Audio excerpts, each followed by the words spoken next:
Šodien raidījumā grozījumi Meža likumā, sirds transplantācijas operācijas. Māja vidū pirmajā lasījumā Saeima konceptuāli atbalstīja grozījumus Meža likumā, ar kuriem ir iecerēts samazināt administratīvo slogu un birokrātisko procedūru apjomu mežsaimniecības jomā. Tos atzinīgi vērtē Meža īpašnieku biedrība, norādot, ka grozījumiem nav saistības ar jebkādām politiskām interesēm. Pirms 2 gadiem tika izveidotas Zemkopības ministrijā darba grupas, kas sāka strādāt pie potenciālajiem grozījumiem Meža likumā. Tas ir gana ilgs laika posms, bet, protams, zinot tās meža funkcijas, gan ekonomisko, ekoloģisko, gan sociālo, skaidrs, ka dažādām interešu grupām bija dažādi viedokļi, un tādēļ tas Meža likuma grozījuma projekts, kas ir radies pašlaik, viņš noteikti ir atzīstams kā man tāds termins pat radies kompromiss variants starp dažādo interešu grupu pārstāvjiem un nekādā gadījumā nebūtu uzskatāms par vienas interešu grupas varbūt viedokļu dominēšanu. Jā, mēs runājam par tām būtiskām izmaiņām varbūt no meža īpašnieku viedokļa, tad, protams, mūs priecē tas, kad ieviešot šīs izmaiņas, ja pieņemot šīs izmaiņas, tiks mazināts zināms skaits administratīvo procedūru.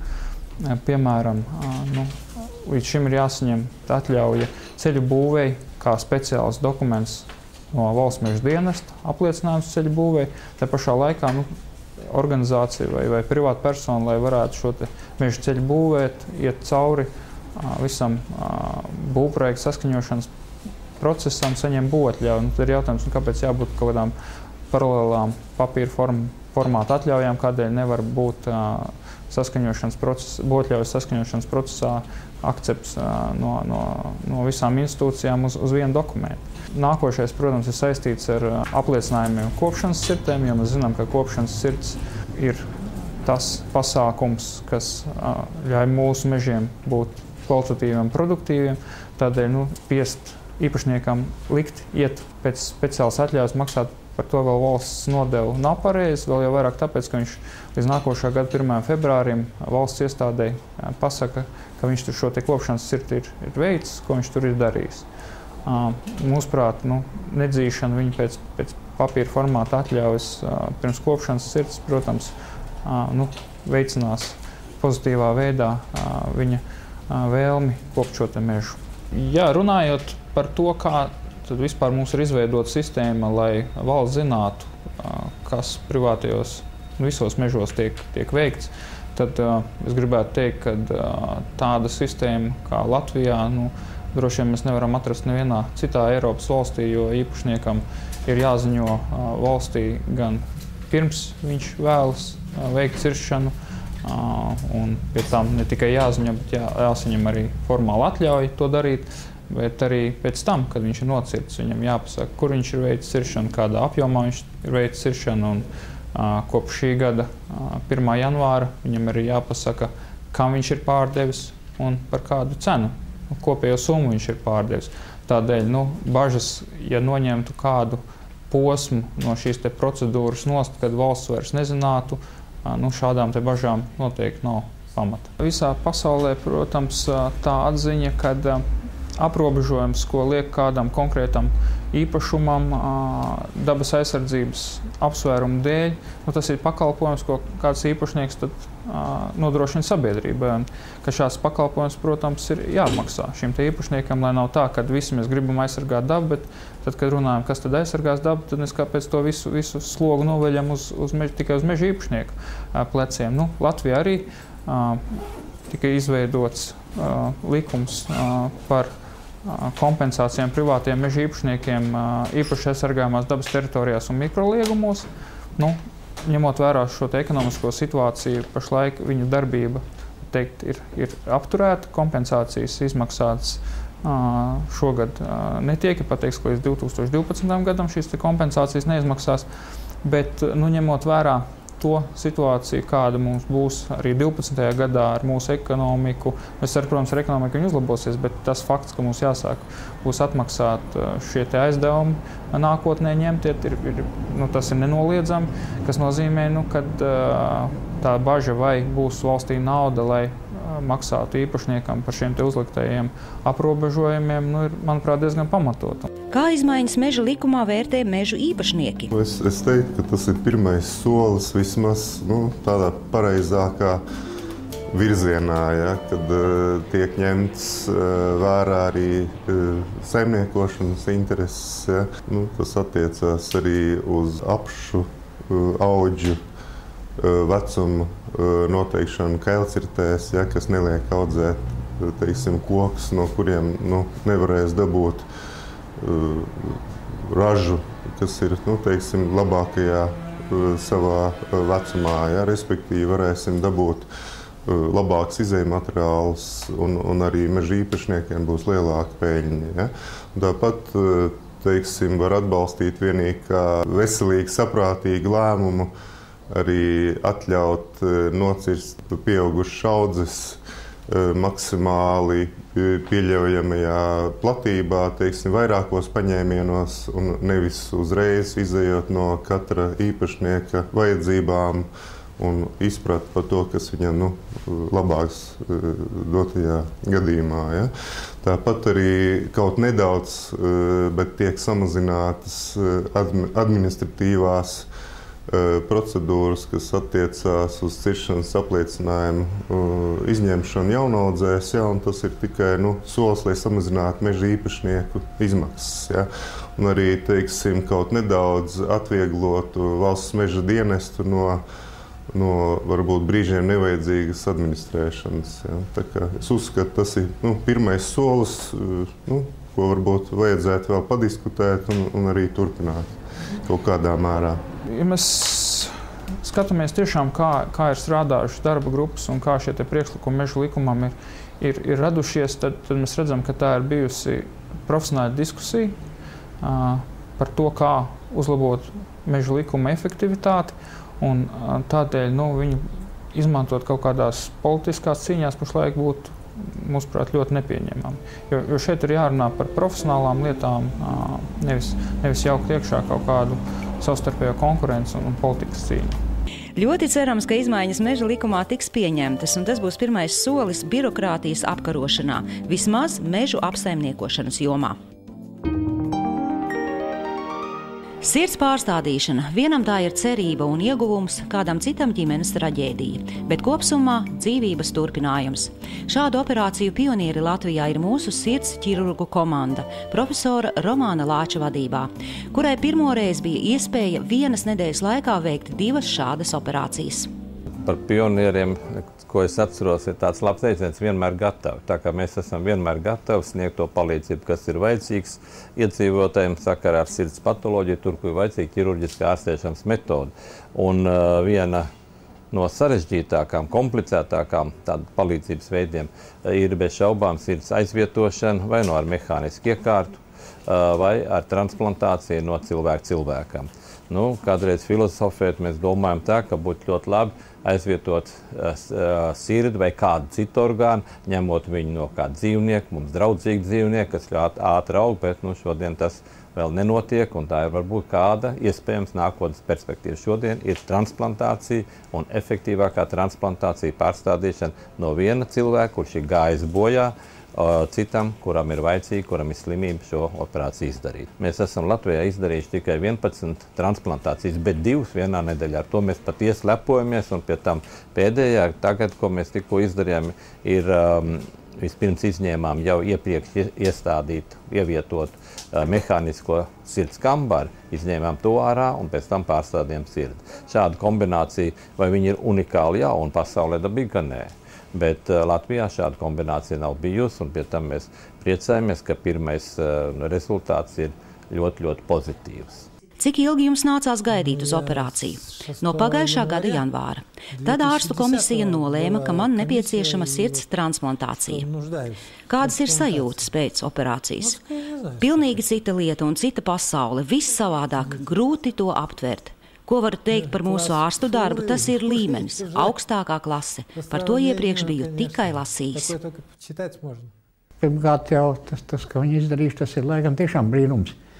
Jo 2 operācijas gan pēc kārtas, tas tā pie mums bieži nenotiek. Un tie donāri jau vispār tā situācija ir diezgan Nu, tāda, kāda viņi ir, tāda viņi ir, jā, jo galvenais ir cilvēkam pamatvadzība apmierināšana, jā, un vispārējais ir, sekundāri, jā. Un tādā valstī mēs pašlaik dzīvojam, jā, tā kā tas ir vispār jāapskauž, ka tāda mums cilvēki ir. Sirds transplantāciju izdara tad, kad neviena cita ārstēšanas metode vairs nedod vēlamo efektu. Gada laikā Latvijā būtu nepieciešams veikt apmēram 15–20 šādas operācijas, taču galvenā problēma ir sirds donori. Ja nieru vai akna transplantācijai attiecīgais orgāns tiek ņemts no dzīva cilvēka, tad sirds nē. Kā tiek pieņemts lēmums veikt transplantāciju? Tie ir cilvēki, kuriem ir neatgriezenisks smadzeņu bojums, kuram konstatē smadzeņu nāvi, un 24 stundu laikā vai 6 stundu laikā ar angiografiju, kur pierādīta, ka viņam ir nāve, smadzeņu bojums ir neatgriezenisks, tad tiek pārbaudīta mirušā cilvēka grib, vai viņš grib kļūst par donoru vai nē, iedzīvotāja reģistra. Ja iedzīvotāja reģistra nav neviena ieraksta, tad tuvākiem piederīgiem ir tiesības informēt ārstniecības iestādi, reanimāciju par dzīves laikā izteikto gribu. Tad, kad mums ir potenciālais donors, mums arī ir recipientu gaidīšanas saraksts, kurš atrodas mana nodaļā, un mums ir paraugi, serum paraugi. Tad, kad ir potenciāls donors, tad, kad atrisināti visi jautājumi ar smadzeņu nāves konstatāciju, ar piederīgiem, kad pārbaudīts iedzīvotāja reģistrs, tad ņem potenciālam donoram asinis un sūta uz imunoloģisku laboratoriju asins donora centru un tur pārbauda, jo mēs nekad nezinām, kurš konkrēts cilvēks no visiem, mums ļoti bieži tur ir 6 cilvēki vai 5 cilvēki uz sirds transplantāciju, kuram sirds derēs. Arī asins grupas, tā kā uz pirmo, otru uz otru, tas nav tā, jo pirmo grupu var pastādīt uz jebkuru. Un tā nav tā rinda kā veikala. Līdz pēdējiem momentam mēs nezinām, kuram tas sirds derēs. Jo mums arī ir gadījumi tad, kad konkrētam cilvēkam, kurš bija it kā potenciāls recipients, kurš pieņems sirdi, rezultātā imunoloģiska prove bija pozitīva. Tas nozīmē, ka mēs nedrīkstam pārstādīt sirdi tādam cilvēkam. Un tikai tad, kad viss tas atrisinās, mums ir tā saucamās cross-match negatīvs, tikai tad mēs varam saukt pacientu uz mūsu slimnīcu, pacientu, kurš saņems to jaunu sirdsniņu. Sirds transplantācija notiek kā divas operācijas. Viena ir orgāna izņemšana, bet otra pārstādīšana. Mums ir paveicies tas, ka mēs šos pirmo operāciju donoru orgānu izņemšanu varam veikt arī mūsu slimnīcā. Tas ir faktiski šeit pat blakus transplantācijas operācijas vietai.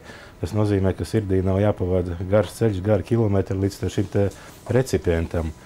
Un šāda donoru izņemšanas operācija ilgst apmēram kopumā pusstundu līdz stundu. Atkarīgs varbūt ir no paša donora komplekcijas un dažādām tehniskām problēmām. Pēc donora sirds izņemšanas viņa tiek konservēta, uzpildīta ar dažādiem šūnas aizsargājošiem šķīdumiem, transportēta tālāk uz operācijas zāli, kur notiek pārstādīšana. Un atkarībā no šīs atstarpes, cik tālu atrodas donors no recipienta, šis laiks var aizņemt faktiski no dažām minūtēm līdz pat vairākām stundām, 3–4 stundām.